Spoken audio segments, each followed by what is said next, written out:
I started to get lazy because I thought like the online content can replace me. But then I started to see my sales going down and I realized that shit, I cannot do that anymore. I just want to like advise you that while you while you're very excited to create content, and you should be, because it's going to give you the attention, which is what you want. Yes. At the same time, you have to balance it with still managing your offline presence.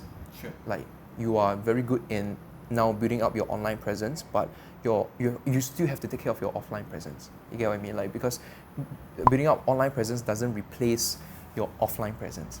Yeah, at some point in time when I was doing content creation, I thought like when I just create content and I blast it up to my clients, I don't have to meet them, so regularly, and that means that I can stay at home and watch Netflix. You get what I mean? I started to get lazy because I thought like the online content can replace me.